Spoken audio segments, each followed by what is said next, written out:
नमस्कार, India news देख रहे हैं आप और मैं हूं आपके साथ सचिन दुबे। शुरुआत करते हैं बड़ी खबर के साथ। बीजेपी सभी विधानसभाओं में करेगी प्रबुद्ध सम्मेलन। 5 सितंबर से शुरू होगा बीजेपी का प्रबुद्ध सम्मेलन। 5 सितंबर को 17 महानगरों में होगा सम्मेलन। 6 सितंबर से 20 सितंबर तक चलेगा सम्मेलन। सीएम योगी सम्मेलन की शुरुआत वाराणसी से करेंगे।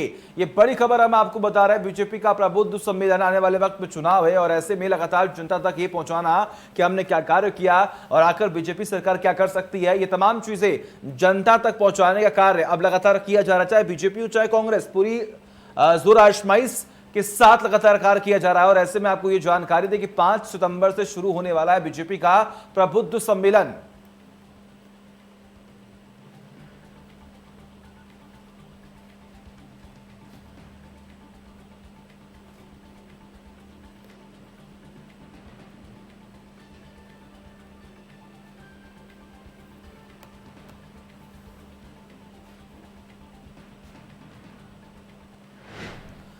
मुख्यमंत्री योगी आदित्यनाथ की अध्यक्षता में गुरुवार को हुई कैबिनेट बैठक में कई अहम प्रस्तावों को मंजूरी दी गई। बैठक में गंगा एक्सप्रेसवे परियोजना के बीच डॉक्यूमेंट को मंजूरी दी गई। बैठक में एक्सप्रेसवे के आरएफपी और आरएफक्यू डॉक्यूमेंट पर सहमति की मुहर लगाई गई। बैठक में ललितपुर में ग्रीनफील्ड एयरपोर्ट बनाने पर मंजूरी मिली है। बैठक में गुरुवार को 2 प्रस्तावों को मंजूरी दी गई, जिनकी चर्चा कैबिनेट मंत्री सिद्धार्थ नाथ सिंह ने प्रेस कॉन्फ्रेंस में की। बता दें कि गंगा एक्सप्रेसवे का निर्माण मेरठ से प्रयागराज तक होना है। इस परियोजना की लंबाई 594 किलोमीटर है। इस योजना से मेरठ, हापुड़, बुलंदशहर, अमरोहा, संभल, बदायूं, शाहजहांपुर, हरदोई, उन्नाव, रायबरेली, प्रतापगढ़ और प्रयागराज को सीधा लाभ पहुंचेगा।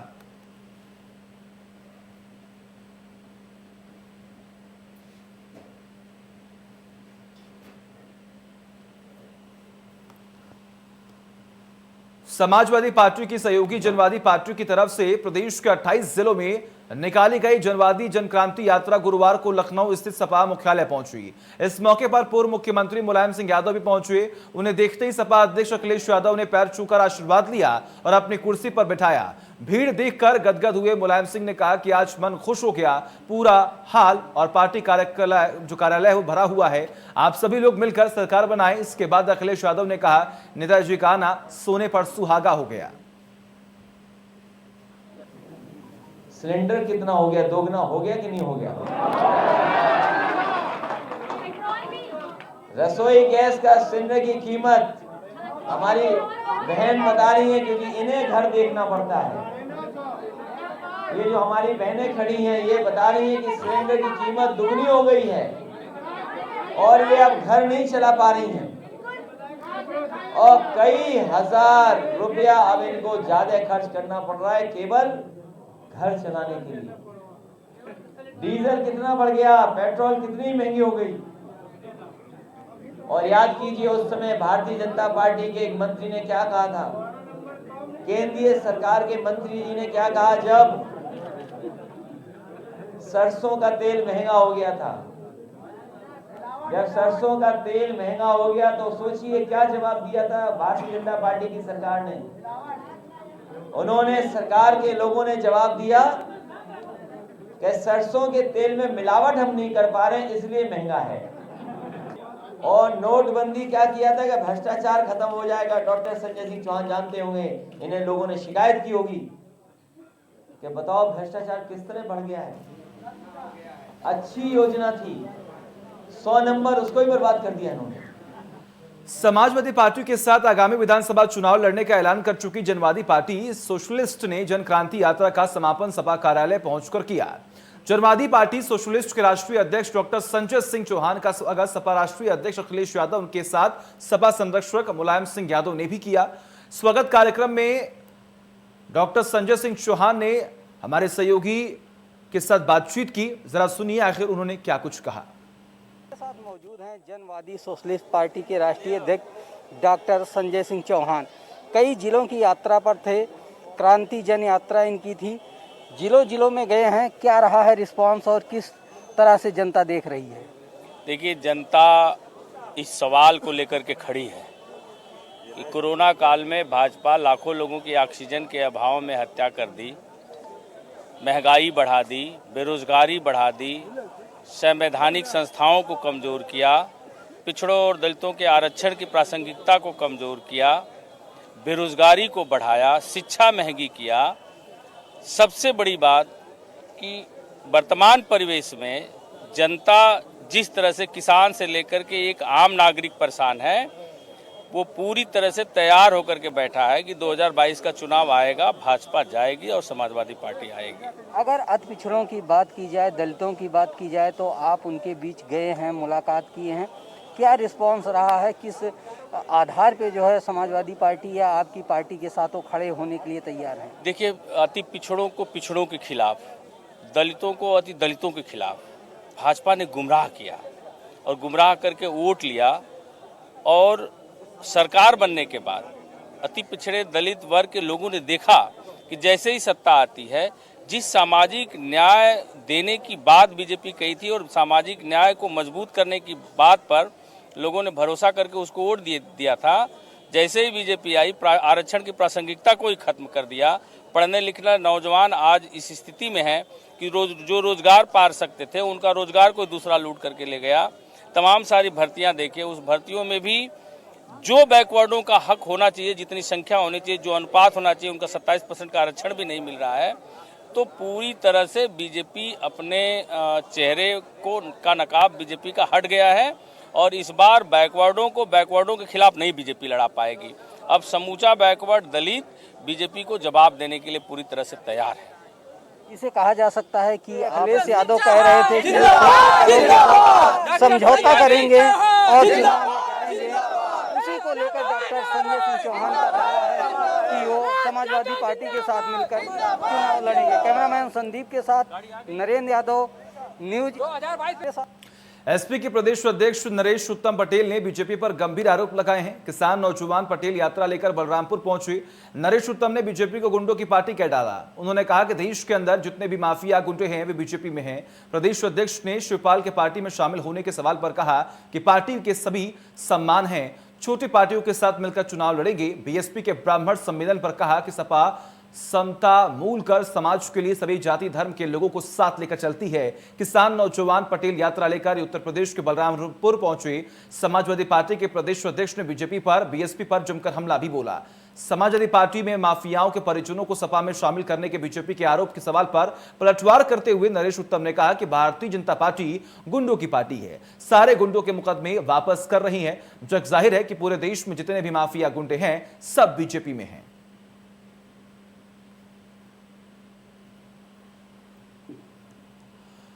गोरखपुर में नदियों का जल प्रलय का खतरा चारों तरफ मंडरा रहा है। कहीं गांव डूब रहे हैं तो कहीं बंधे का जो रसाव है वो हो रहा है। अब तो लोगों के आशियाने भी डूब रही हैं। नौसड़ के पास अमरुतानी पूरी तरह से जलमग्न हो चुकी है। गोरखपुर मुख्यालय से तकरीबन 4 से 5 किलोमीटर दूर नौसड़ के समीप गोरखपुर वाराणसी राष्ट्रीय राजमार्ग के बंधे से रिसाव होने की जानकारी मिलते ही प्रशासन के हाथ पांव फूल गए हैं। रिपोर्ट देखिए। नदियों के बढ़ते जलस्तर से चारों तरफ जल प्रलय की स्थिति है। चारों तरफ कहीं बंधे लीकेज कर रहे हैं तो कहीं गांव पूरी तरीके से मैरून हो रहे हैं। इस समय हम नौसड़ से महज 2 से 3 किलोमीटर दूर है और आप देखेंगे कि यहाँ पे भोर से ही जो ये रिसाव हो रहा था बंधे पे, जानकारी मिलते ही सहजनवा एसडीएम से लगाए तमाम प्रशासन के लोग यहाँ पे मौके पर पहुँचे और भारी वाहनों को जो है प्रवेश वर्जित कर दिया गया। और आप देखेंगे कि गिट्टी और जो है बोल्डर लगा करके रिसाव को रोकने की कवायद की जा रही है, क्योंकि राप्ती का, रोहिणी का, आमी का लगातार इन नदियों का जलस्तर बढ़ रहा है। ऐसे में पूरे बंधे तक पानी आ चुका है और जो ग्रामीण है वो किसी तरीके से बंधे पे या सुरक्षित स्थानों पे शरण लिए हुए हैं। ऐसे में जैसे ही बंधे से लीकेज होने लगा, चूंकि अगर यहाँ से पानी आता तो फिर स्थिति बहुत बदतर हो जाती, तो ऐसे में एसडीएम सहजनवा से साथ लगातार तमाम जो प्रशासनिक अमला है वो मौके पर पहुँच करके पूरी स्थिति का जायजा ले रहे हैं। और आप देखेंगे कि ड्रोन कैमरे के जरिए या फिर अन्य चीज़ों से पूरी जायजा लिया जा रहा है। साथ ही दूसरी तरफ से अभी रास्ता खोला गया है क्योंकि ये गोरखपुर राष्ट्रीय राजमार्ग है, गोरखपुर लखनऊ राष्ट्रीय राजमार्ग है। और ऐसे में सुबह जो है भारी वाहनों से लगाए 4 पहिया वाहनों को भी रोक दिया गया था, लेकिन अब 4 पहिया वाहनों को और छोटी वाहनों को आने जाने दिया जा रहा है, लेकिन बड़े वाहनों को अभी रोक दिया गया है। हाईवे से उन्हें मोड़ा जा रहा है। ड्रोन कैमरे से भी जायजा लिया जा रहा है कि बंधे को लेकर के क्या कुछ स्थिति है। पूरी तरीके से प्रशासन ने अपनी पैड बनाई है और यहाँ पे खुद एसडीएम कैंपिंग किए हुए हैं कि किस स्थिति को जो है नियंत्रण किया जाए। एसडीएम साहब मौजूद है हमारे साथ, उनसे बात कर लेते हैं। कब ये जानकारी मिली थी और क्या कुछ स्थिति है अभी? रात्रि में 3 बजे जानकारी मिली थी। उसके पश्चात गांव वालों की मदद से पूरा प्रशासन लगा हुआ है। और गांव वालों ने बहुत अच्छा सपोर्ट किया।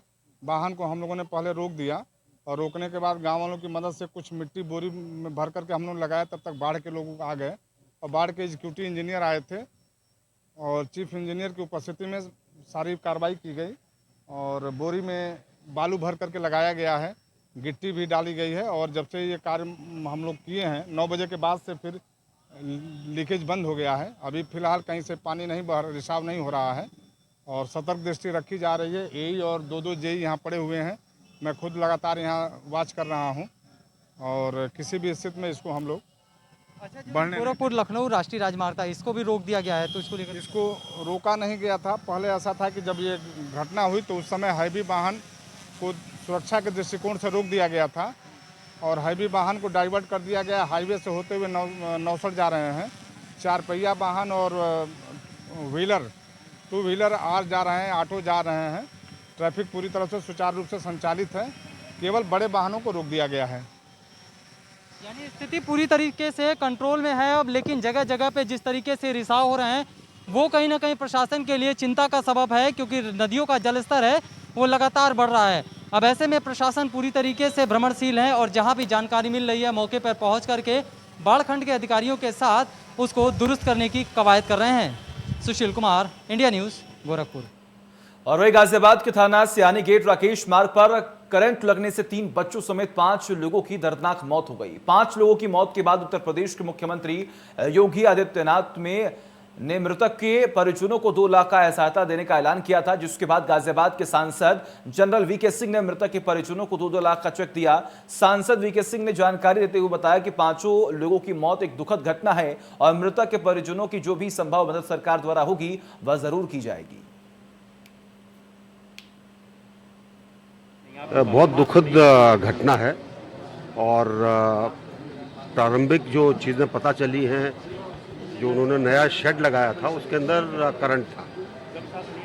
कुछ लोगों का कहना है कि एक दिन पहले भी कुछ लोगों को शायद लगा था।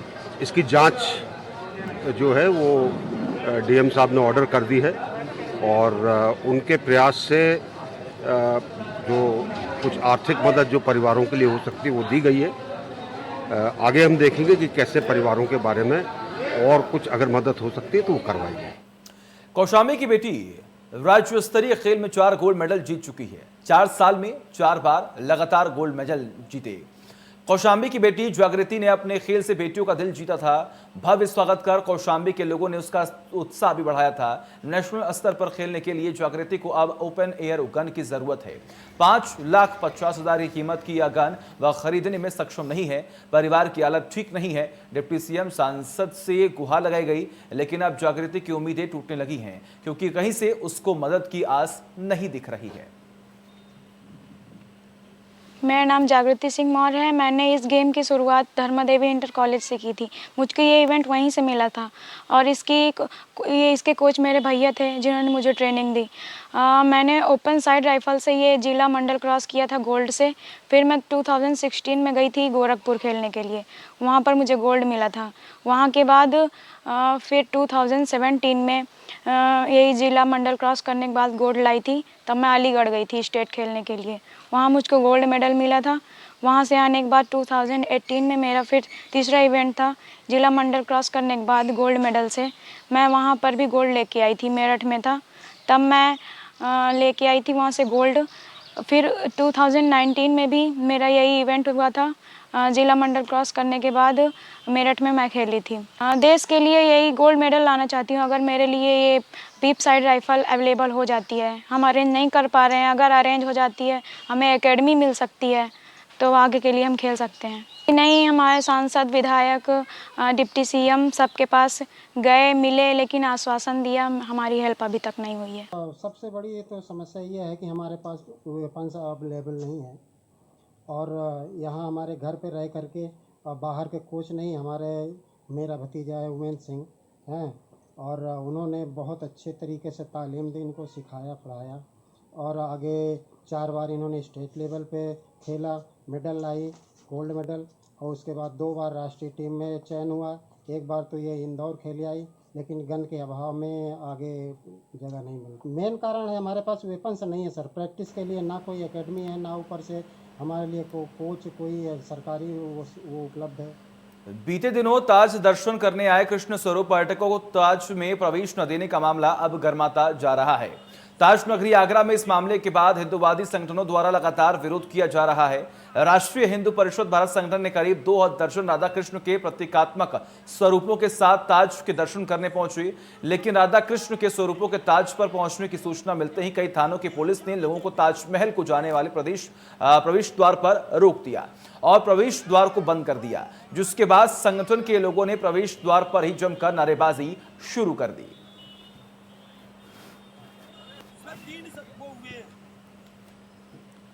गाजियाबाद के जनक नवाब गजरुद्दीन की पोती बॉलीवुड एक्ट्रेस अलीशा खान ने बिग बॉस विजेता सिद्धार्थ शुक्ला की मौत पर शोक जताया है।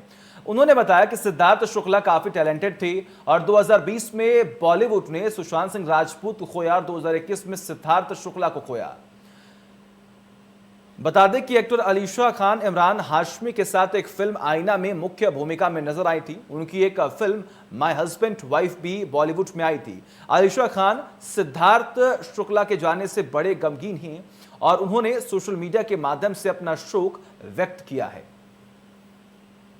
मुझे बहुत ही दुख हुआ सिद्धार्थ शुक्ला का सुनकर। 2020 में बॉलीवुड ने सुशांत सिंह राजपूत को खोया था। इस साल 2021 में बॉलीवुड ने सिद्धार्थ शुक्ला को खोया है। मैं बस इतना कहना चाहती हूँ कि बॉलीवुड में हम सब अपनी फिगर बॉडी मेंटेन रखते हैं, लेकिन कभी भी स्टेरॉइड्स का यूज़ नहीं करना चाहिए, क्योंकि स्टेरॉइड्स बॉडी को हार्म कर देते हैं। और सेम सिद्धार्थ शुक्ला के साथ भी हुआ। He was on steroids. So और एक तरफ लगातार महंगाई बढ़ रही तो दूसरी ओर सरकार की तरफ से भी आश्वासन दिया जा रहा है, लेकिन कहीं ना कहीं घरेलू महिलाएं जो हैं वो काफी ज्यादा परेशान हैं। इस बीच में हमारे सहयोगी निकिता ने घरेलू महिलाओं से खास बातचीत की, सुनिए। आम जनता पर पड़ रहा महंगाई का बोझ कम होने की बजाय लगातार बढ़ रहा है। सितंबर महीने में ही अगर उसकी पहली तारीख में ही आपको ये सुनने को मिले कि जो एलपीजी है, सिलेंडर्स हैं, उसके दाम बढ़ गए हैं, तो ये एक बहुत ही चौंकने वाली बात होगी। और ये लगातार 15 दिन में दूसरी बार हुआ है। हम मौजूद हैं एक परिवार में जहां कुछ महिलाओं से बात करेंगे। आपसे जानना चाहेंगे, क्या नाम है आपका? नीलम शुक्ला। नीलम जी, सबसे पहले ये बताइए कि लगातार 15 दिन में दूसरी बार है जब गैस के दाम बढ़ गए हैं। पेट्रोल एक तरफ महंगा चल रहा है और जिस तरीके से अभी पेट्रोल के दाम है, लग रहा है आने वाले समय में 100 पार जरूर होगा। ऐसे में लगातार अगर आप, क्योंकि एक गृहिणी है, उसके चलते ये जानना चाहेंगे कि किचन चलाना इस वक्त कितना बहुत मुश्किल हो रहा है।